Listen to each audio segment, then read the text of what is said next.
angels waging war in the unseen realm. Global events fulfilling biblical prophecy. Eternal life. What lies beyond mortality? From analyzing the paranormal from a biblical worldview to the discussion of cutting-edge science and technology, conspiracy, discovery, special investigative reports. Unafraid to explore the challenging issues facing humanity. Welcome to another edition of SkyWatchTV.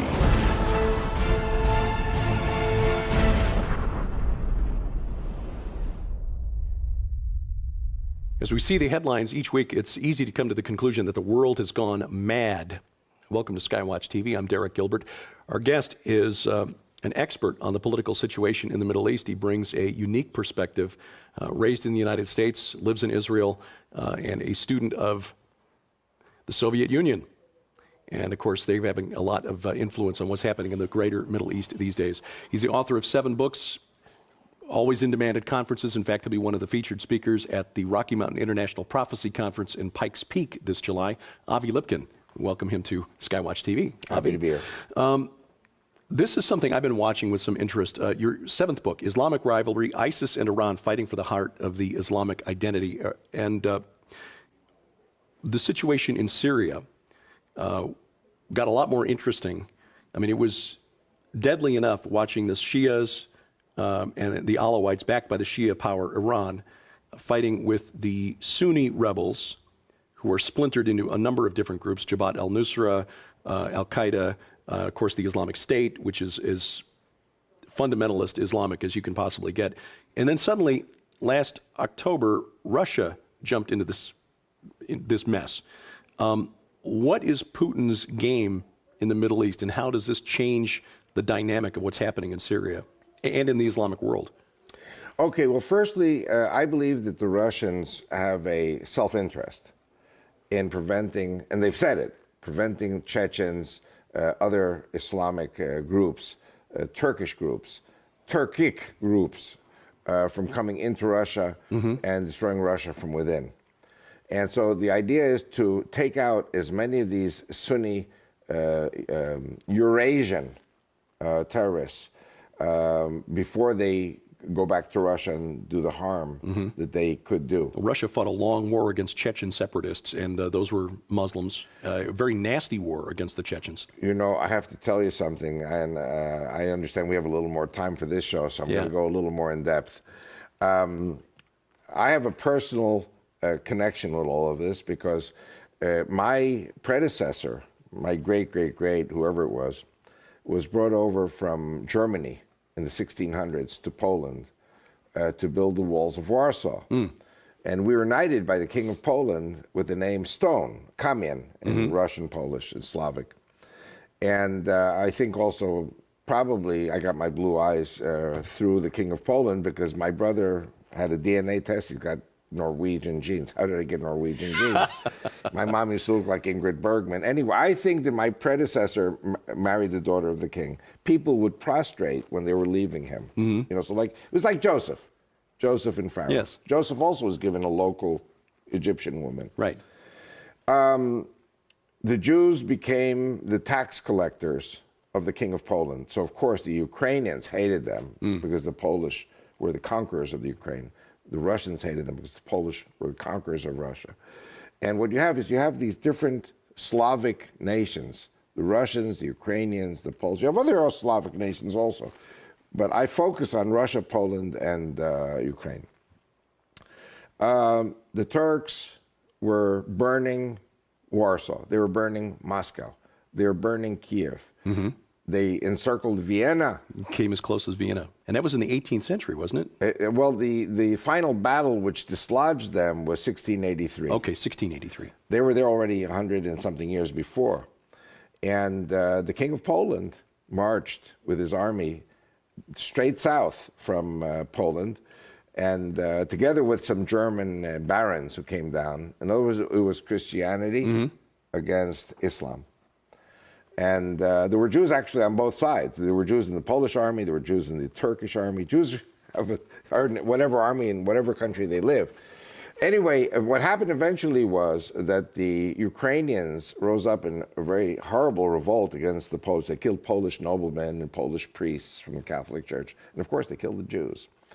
Then the Russians came in and suppressed the Ukrainians and suppressed the Polish, and the Russians took over. Part of their wars were with the Turks. And the Russians were... I was on Radio Moscow in 1994 in Russian, because I studied Russian. And I said to them that Russia is now not the enemy of the United States. I said communism is finished after 1989. Now it's Russia. And actually, Russia became a Russian Orthodox nationalist country. There's no more communism, no more atheism. And I said that Russia, US, Europe, and Israel should become allies in a common front against Islam. I said, Russia's been fighting Islam for 1,000 years. Okay, this is very important to stress. Who are the Russians fighting? The Turks and the Turkic nations. These Turks hate the Russians because it's a perpetual enemy. The Turks look at the Russians like the Jews look at the Nazis. I mean, it's a very big, deep hatred. We have a group in Israel called the Circassians. And the Circassians are Turkic Muslims from a place called Sochi. Sochi is where the Olympics were. Right. The Winter Olympics. And there's a hill in the middle of the town. It's called Red Hill. Why are they called Red Hill? And not because of communism. It's Red Hill because of the blood of 3 million Circassians, Turkish Muslims, who were killed by the Tsarist army in 1854 during the Crimean War. So I heard a Circassian army officer in the Israeli army telling the history, because the Circassians then fled to Israel. The Turkish army set them up as mercenaries in the land of Israel. You know, like living in Israel, you're in the middle of the storm. All these storms are around us. Okay. Well, it's been that way for 4,000, almost 5,000 years. So Israel is very central to a lot of histories of a lot of countries. So you have Chechens in the Caucasus, you have the Circassians, you have the Tatars. Tatar is another group of Turks in Crimea, which Russia took from the Ukraine. But it was Turkey before. The Tatars were Turkey. And you have you have Kalmyks, you have many different types of Turkic tribes living in Russia. And I don't think people understand that there's the pan-Turkic movement, that there are Turkish peoples as far as the western province of China, Xinjiang province. I just got invited to speak in China because China has a very big problem now. And there's nobody qualified to talk in China about Islam. These 7 books are being translated as we're speaking into Chinese. Yeah. That's amazing. So I got to go to China now. I don't know when I have time. I'm forming a Judeo-Christian party. I'm a politician. I'm the Jewish Huckabee. I got to stay home in Israel now and run for office.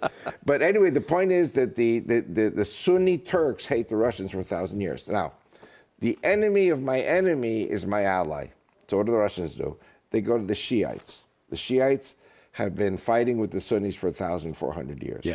Now, I'm going to tell a little joke. Usually when I have a lot of time, I tell jokes. This is a little bit longer show. And, the Catholics and the Protestants were fighting each other in wars of Reformation for 300 years. But now, I go to churches all over the world. I see Catholics and Protestants seated in the Protestant churches and Catholics and Protestants seated together in the Catholic church. And people intermarry, and one week they go to this church, the other week they go to the other church. I know a lot of Christians are not going to be happy with what I'm saying, but I feel the love and the overcoming of the hatreds that the Catholics and Protestants had for each other. So the joke is about an Irish Catholic priest in Northern Ireland in Belfast. And he's always ranting and raving against the Protestants. So he gets a call from the Catholic Archbishop, who says with his Irish accent, "Father O'Malley, I have been receiving reports you're bashing the Protestants. We're now working for peace in Northern Ireland. Is that clear? Now you preach the gospel." So he gets up Sunday in the Catholic Church during the Mass, gives a sermon, and he says with his Irish accent, he says, "And Jesus was having the Last Supper. And he said, one of you will betray me." So Matthew gets up, "Is it I, your brother?" No. Mark gets up, "Is it I, your..." All the disciples. Last one is Judas. So Judas gets up with his British accent and says, "I say, old chap, is it I?" But the thing is, the Christians, Catholic or Protestant, they can get over it and laugh. I mean, of course, you still have people in Northern Ireland fighting each other, but more or less, I mean, Australia is a country built on on prisoners from the English crown. Catholic and Protestant were all sent to Australia. So Australia's a very swinging place. In America, I speak in Spanish also, in Hispanic churches. So I go down to Brownsville, Harlingen, all these places near the Mexican border. And praise God, the Hispanics, they have 12 kids, so 6 go to the Catholic church, 6 go to the Protestant church. The next week, when I go to they switch, so it's a party. Shiite and Sunnis have been slaughtering each other for 1,400 years, and there is no end in sight. Yeah. And the civil war in Syria, no end in sight. And God is using that, like I said in the previous program, like 2 Chronicles chapter 20, where the enemies of Israel destroy each other. Syria was 20 million people. It's now 10 million. It's going to go down to 5 million. It's going to go down to 0. They're just self-destructing. And Israel, actually, believe it or not, is helping in a humanitarian manner both the Sunnis and the Shiites. Now, I've read some reports of the emergency medical teams that cross the border from the Golan Heights to bring injured people back across. And some of these are injured fighters from these rebel groups, these Sunni rebel groups that would just as soon shoot the Jewish people as anything, but they're bringing them over and treating them in hospital. Yeah. Well, listen, in Israel sometimes if there's a problem or a demonstration or terrorism or something, we treat the terrorists. Once they're injured, they're not terrorists, they're injured. We deal with them. Afterwards, they go to jail if they're terrorists, But we are very humanitarian in our medical treatment of everyone. Well, the situation in Syria, as you mentioned earlier, there are a number of groups. You've got the Sunnis comprising about half the population on one side. The other side, you've got a coalition of Druze and Alawite and Christians and other Kurds and so forth who band together for protection, essentially. Yes. Because otherwise, the Sunnis pick them off one at a time, and it's just an ugly situation. The situation on the Golan Heights and the border with Lebanon.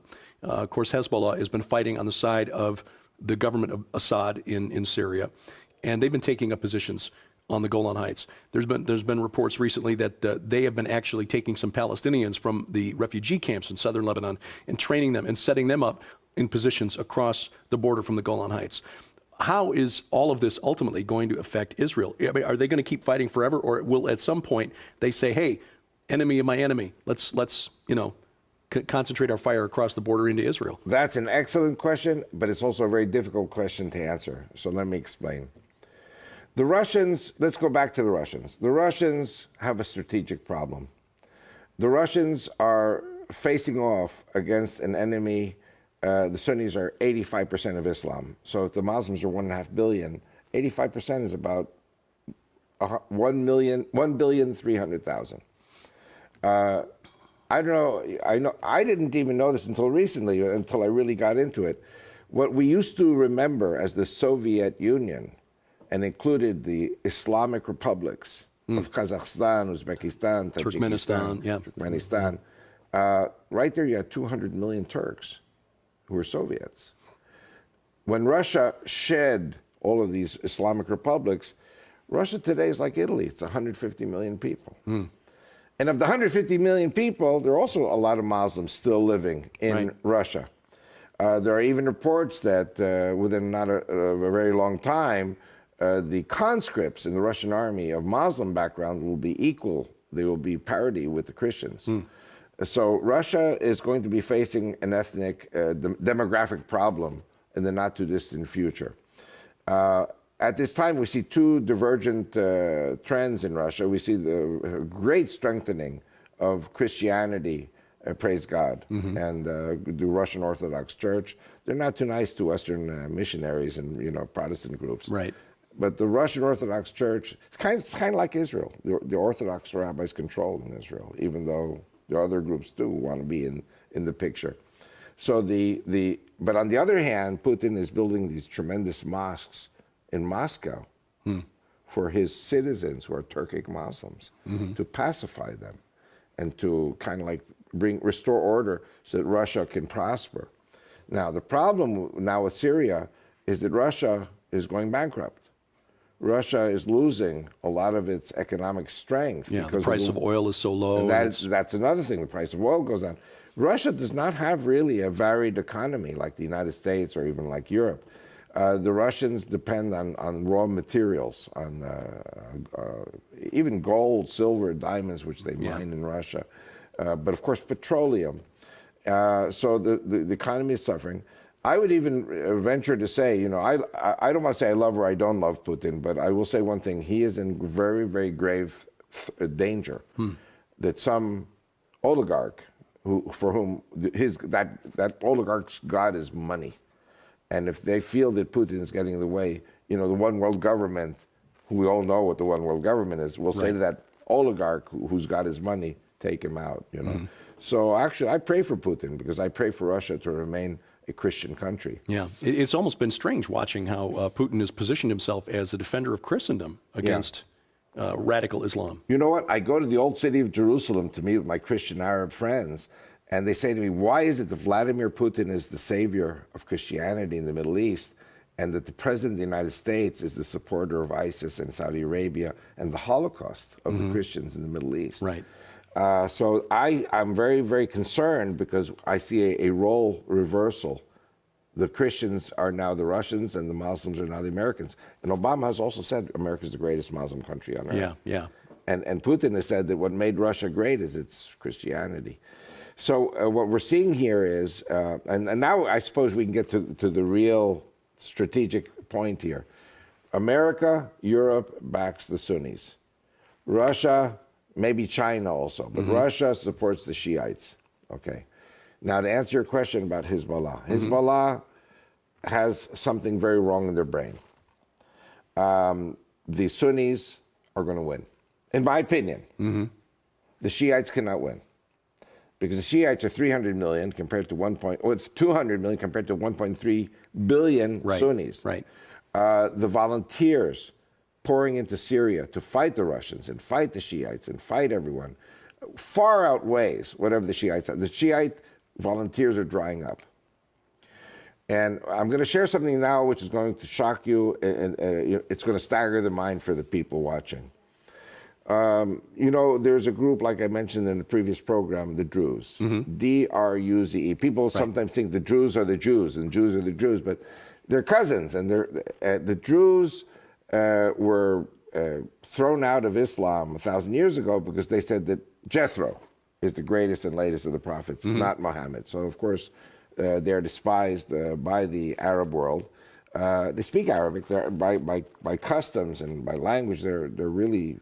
they're Arabians. I proved that Jethro was the black stone in Mecca with Moses and Aaron. It's in my yellow book. So Israel has 100,000 Jews. There are Jews living in Lebanon. There are Jews living in Syria. There are Jews living in Jordan. And Jews, like I said before, like the Circassians, they're professional soldiers. Yeah. And actually, the conscription of the Druze in the Israeli army is higher than the Jewish people in the Israeli army. I've read that, yeah. The Druze are very patriotic. They're good fighters. I love the Jews. So what happened in the civil war is that Bashar al-Assad was losing. This was until the Russians came in September. Yeah. Okay. And so just before the Russians came in, Bashar al-Assad said to the Druze living in the south of Syria, on the mountain of the Druze, it's called Jebel Druze, he said, we cannot defend you anymore. You're on your own. So the Druze, 100,000 in Israel, 30,000 in the Golan Heights, who are loyal to Syria, but they're under Israeli rule. Okay.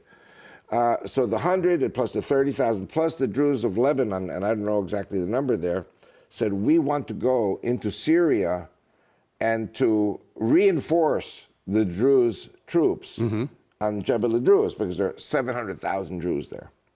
And they're surrounded by ISIS and Jabhat al-Nusra and Al-Qaeda, who have sworn to wipe them all out. Right. In other words, killing 700,000 Druze, God forbid, that's a Holocaust for the Druze people. The Druze are like the Jews. They're a small group of people. And surrounded, in an unfriendly neighborhood, So we have in Israel a member of our Knesset. His name is Ayub Kara. And he's a great guy. He's a member of the Likud party. He's a nationalist Israeli, part of the Likud party, which is a nationalist party. And he came to Netanyahu and said, you know, let us go. We'll volunteer. We're not asking Israel to invade Syria. the world will go nuts. Yeah. If Israel moves across the Golan Heights. And that's when the Russians came in. So all of a sudden the whole thing was quieted. For those people watching this show right now, and I say you have to look at how God works. In Genesis 12:3, it says, I will bless those who bless you and curse those who curse you. So Israel made peace with Egypt. Now, through a very convoluted system and a convoluted reality, the Egyptian military today works very closely with the Israeli military because of ISIS. Mm-hmm. Jordan works very close with Israel because Israel provides Jordan with technology for its agriculture, the drip irrigation. Mm-hmm. And the whole Jordan River Valley now is lit up at night. I remember when I moved to Israel 48 years ago, it was dark. The Jordan River Valley was nothing. It's full of lights, and population has grown, and the Jordanians are prospering through their peace agreement with Israel. Not only that, in Jordan, they had water in their tap 2 days of the week. Oof. 5 days there was no water. Jordan doesn't have water. Yeah. Today, there's water in the taps. Why? Israel provides Jordan with all its water needs. Mm-hmm. Israel spends billions of dollars on desalination. Yeah. So we give the Jordanians, as part of the peace agreement, all the water they need. Not only that. We need to have some Israeli technicians and engineers come over to California and help them out. So anyway.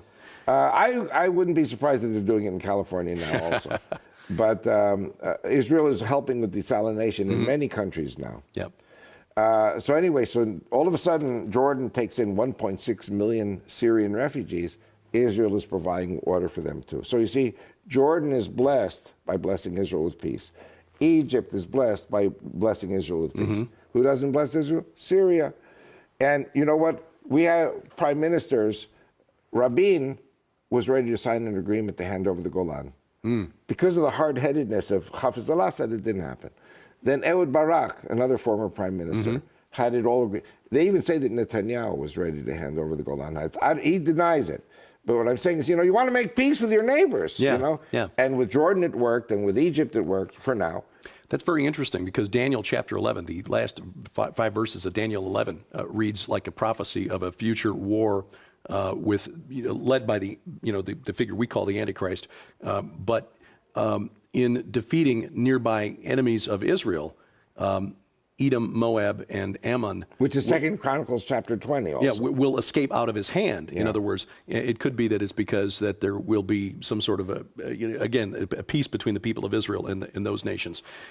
Anyway, just random thought. Anyway, what I wanted to say is when I was in training as an officer in the Army spokesman's office in Israel, we were told in the 1990s there's one country left, and that's Syria.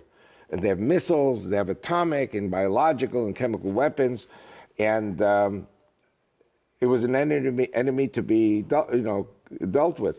And Iraq is still officially at war with Israel. Mm-hmm. So I ask you, and ask all the believers watching this show, where are Syria and Iraq today?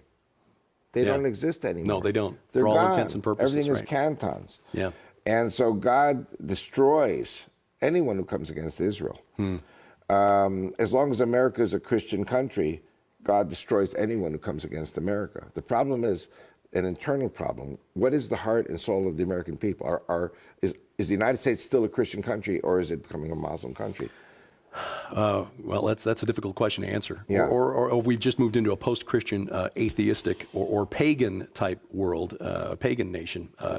Right. Yeah. So what I'm saying is, and I want to answer your question. I haven't answered your question yet about Hezbollah. I've been beating around the bush, and I want to finish this with Hezbollah. There's a Jordanian comedian, stand-up, great guy. The thing is, in Islam, you really cannot make fun of your own people and your own religion. I was wondering how that worked. It's the opposite of Western Christianity or Israel. And he was pretending to be an ISIS guard at a checkpoint. And a car drives up to the checkpoint, and so they roll down the window. Hey, good morning, how are you? In Arabic, everything in Arabic. Really friendly guy. He said, where are you guys from? He says, oh, we're from Lebanon. Oh, you're from Lebanon. Shh. He didn't ask, are they Christian, are they Sunnis, are they Shiites, or are they Druze? He just killed them. Why? Okay, no. This is something Hezbollah should be thinking about. To kill the Christians is obvious. To kill the Druze is obvious. To kill The Shiites is obvious. But the ISIS people are also going to kill their own Sunni Muslims because the Sunnis of Lebanon have had a tradition of tolerance of all the other groups. So what's going to happen is that the terrorists, the ISIS people, Jabhat al-Nusra, Al-Qaeda, they have to conquer Lebanon. Yeah. I believe the 4 ethnic groups of Lebanon will come together and say to Israel, you got to save us. Russia won't be able to do it anymore. The minority groups in Syria, including the Druze, are going to say to Israel, you have to come into Syria 20 miles. It's about 20 miles to Jebel Druze. You Israelis have to save us. So what's going to happen is you have presidents, Republican and Democrat, who've been saying to Israel for the last 50, 60 years to return all the land to the enemy countries. Israel's borders are going to grow. Israel's borders are not going to shrink. Yeah. And when ISIS takes Jordan and Saudi Arabia, which it will do, I believe, Israel will have to take Jordan and Saudi Arabia too. So Israel's borders are going to expand in all directions, which is Deuteronomy 11. As I was going to say, God is proving that his word is true all along. Avi Lipkin, always a fascinating conversation and always an education. He'll be one of the featured speakers at the Prophecy Conference, the Rocky Mountain International Prophecy Conference in Pikes Peak this summer. We look forward to that. Website, vicmord.com. Avi, thank you very much for your time. Thank you for having me. We thank you for watching as we keep watch. I'm Derek Gilbert, and this is SkyWatch TV. Save nearly half off the cover price when you subscribe now to the brand new SkyWatch TV magazine. For a limited time from April 24th through June 24th, 60 days only, a 5-year subscription to SkyWatch TV magazine is just $99. That's more than $75 off the cover price, which is like getting 2 years for free. Exclusive content, articles on prophecy, discovery, and the supernatural from Tom Horn, Chris Putnam, Josh Peck, science updates from Sharon K. Gilbert, geopolitics from yours truly, and guest writers like Pulitzer Prize-nominated journalist Troy Anderson, renowned Bible scholar Dr. Michael Heiser, Pentagon advisor Lieutenant Colonel Bob McGinnis, and more. But there is more. As an early subscriber, you'll be the first to get this new book from Defender Publishing. I predict what 12 global experts believe you'll see by 2025. This is a $20 value and includes best-selling authors like Joel Richardson, Mark Biltz, Carl Gallups, Tom Horn, Paul McGuire, and more. Find out what they think about the coming war between ISIS and the Vatican, the future of the Temple Mount and the Ark of the Covenant, a worldwide manifestation of angels, and the coming age of human hybrids. And we'll also add this DVD, The Best of SkyWatch TV 2015, a $25 value, including our most compelling interviews from last year, including Chuck Missler, Steve Quayle, the discussion of the Georgia Guidestones with Chris Pinto, and more. All of this together worth more than $200, yours now for just $99, but only through June 24th. Subscribe now, SkyWatch TV Magazine. Just call the number on your screen or log on to skywatchtvstore.com.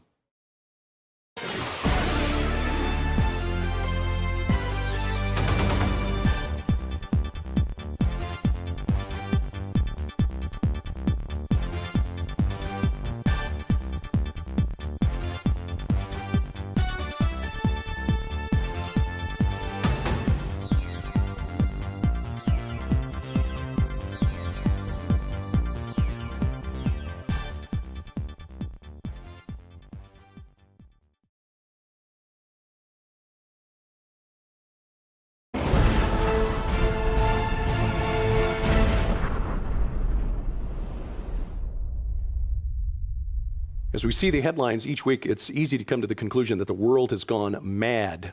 Welcome to SkyWatch TV. I'm Derek Gilbert. Our guest is an expert on the political situation in the Middle East. He brings a unique perspective, raised in the United States, lives in Israel, and a student of the Soviet Union. And of course, they're having a lot of influence on what's happening in the greater Middle East these days. He's the author of 7 books, always in demand at conferences. In fact, he'll be one of the featured speakers at the Rocky Mountain International Prophecy Conference in Pikes Peak this July. Avi Lipkin, welcome him to SkyWatch TV. Game in the Middle East, and how does this change the dynamic of what's happening in Syria and in the Islamic world? Okay, well, firstly, I believe that the Russians have a self-interest in preventing, and they've said it, preventing Chechens, other Islamic groups, Turkish groups, Turkic groups from coming into Russia and destroying Russia from within. And so the idea is to take out as many of these Sunni Eurasian terrorists before they go back to Russia and do the harm that they could do. Russia fought a long war against Chechen separatists, and those were Muslims.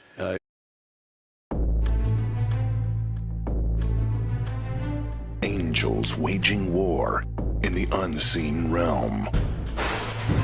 Global events fulfilling biblical prophecy. Eternal life. What lies beyond mortality? From analyzing the paranormal from a biblical worldview to the discussion of cutting-edge science and technology, conspiracy, discovery, special investigative reports. Unafraid to explore the challenging issues facing humanity.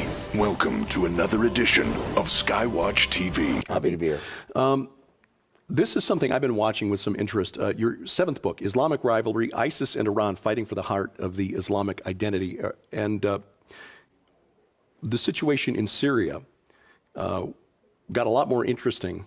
I mean, it was deadly enough watching the Shias and the Alawites, backed by the Shia power Iran, fighting with the Sunni rebels, who are splintered into a number of different groups: Jabhat al-Nusra, Al-Qaeda, of course the Islamic State, which is as fundamentalist Islamic as you can possibly get.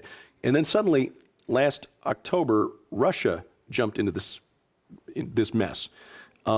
What is Putin's very nasty war against the Chechens? You know, I have to tell you something, and I understand we have a little more time for this show, so I'm going to go a little more in depth. I have a personal connection with all of this because my predecessor, my great-great-great, whoever it was brought over from Germany in the 1600s to Poland to build the walls of Warsaw. And we were knighted by the King of Poland with the name Stone, Kamien, in Russian, Polish, and Slavic. And I think also probably I got my blue eyes through the King of Poland because my brother had a DNA test. He's got Norwegian genes. How did I get Norwegian genes? My mom used